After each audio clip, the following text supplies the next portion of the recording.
Fantasy regular season is over halfway done as we head into week 8. I'm Dustin. Welcome to Fantasy Smack Talk. As always, plenty to talk about. If you want to see the full list of my waiver wire ads, click on the link in the description. You can see my write-up about everyone as well. Let's talk about the running backs. The only one I think is must add in all leagues is Mike Gillislee.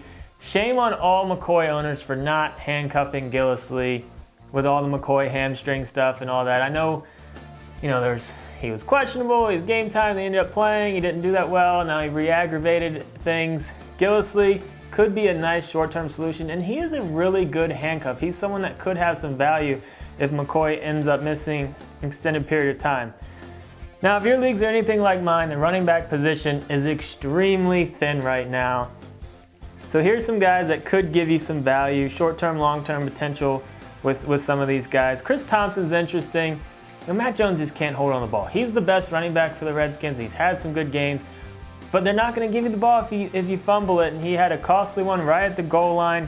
So he went from having potential good week to a terrible week, and now he might start losing some carries. Chris Thompson's the guy to own in terms of who's going to benefit if Jones does end up missing any carries. He's only on about 15% of leagues. PPR leagues, even more so, I like him. Standard leagues, he could have a hard time having value in standard leagues, but PPR leagues, Chris Thompson is an interesting running back. Kenneth Dixon, I think, needs to be owned in more leagues. Baltimore's going into their bye this week. They're going to work on getting him involved, getting him ready. Obviously, Terrence West has played pretty well. He's had some big games, but Dixon was the long-term plan for the Ravens, and they want to get him involved. It's going to be a slow process. So if this is more of just a high upside hold, he's not going to give you any short-term value right now, but right when it counts the most, come around week 10, week 12-ish, he could be starting to get more involved and maybe even potentially take over that job if he starts out playing West. But again, that's going to be a slow process. Peyton Barber is someone to consider out there at Tampa Bay. A lot of people are going to look at what he did week 7 and go crazy over picking him up, but a couple things to consider.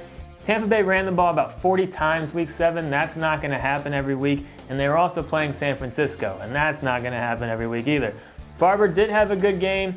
Doug Martin isn't going to be back probably this week, so he could have some short-term value. And Jacquizz Rodgers has been getting a lot of touches, so there's a chance he might break down a little bit. So Barber is interesting, but I don't really think he has much long-term value, and I wouldn't go crazy over trying to get him on your team, just what he did off of week 7.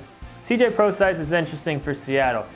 He got into the game. CJ Spiller was a healthy scratch, which was nice. So Prosise was the guy for the third downs. He played 25% of the snaps, which is nice, so I do like that.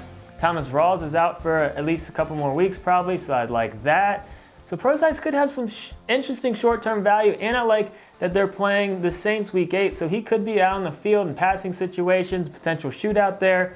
I think he could be a decent plug-and-play this week if you're desperate in PPR leagues. So keep an eye out for him as a potential add. Let's move to wide receivers.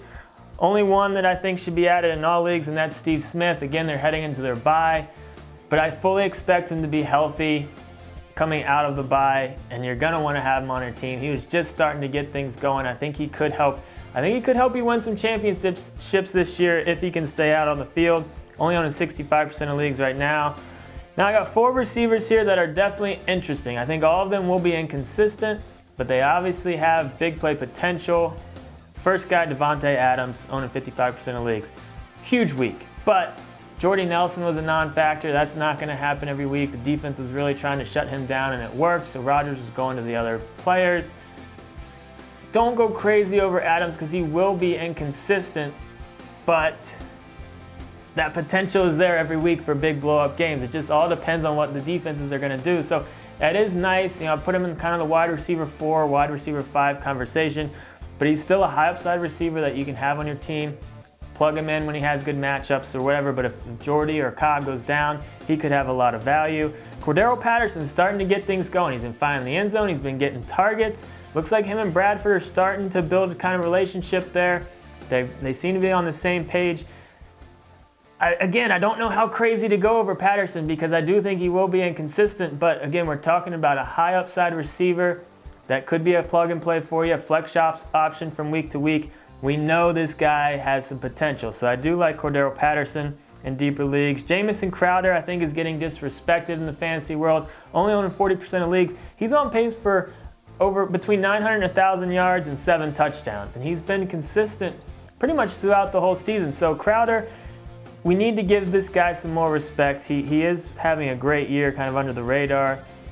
Brandon LaFell is someone I wanted to talk about as well, only on 15% of leagues. This is a guy I liked coming into the year. It's just a guy to keep an eye on, maybe a guy to take a flyer on in the later rounds, but he got off to such a slow start. But he's been getting things going lately. He's been finding the end zone.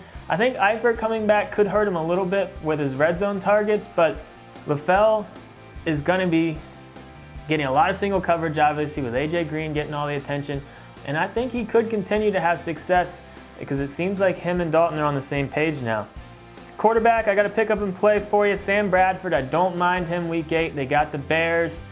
A lot easier matchup for him than Philly last week. You know, that's a tough defense. He didn't really play that well, but Bradford was playing well before the Philly game, and I like the matchup against the Bears. So not a bad plug and play for Bradford this week. Jack Doyle at tight end, I'm a believer now. You know, when Allen was healthy, it was just kind of a mess. Doyle did have some good games, but it was always kind of each week, is it going to be Allen or Doyle? Even when Allen comes back, I think Doyle has taken the step to be that main tight end for the Colts now, and I think he deserves to be in the tight end 1 discussion moving forward. So Jack Doyle only on 30% of leagues right now. I don't mind him.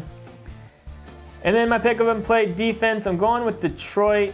Not a ton of really good options at pick up and play defenses this week, but I like Detroit.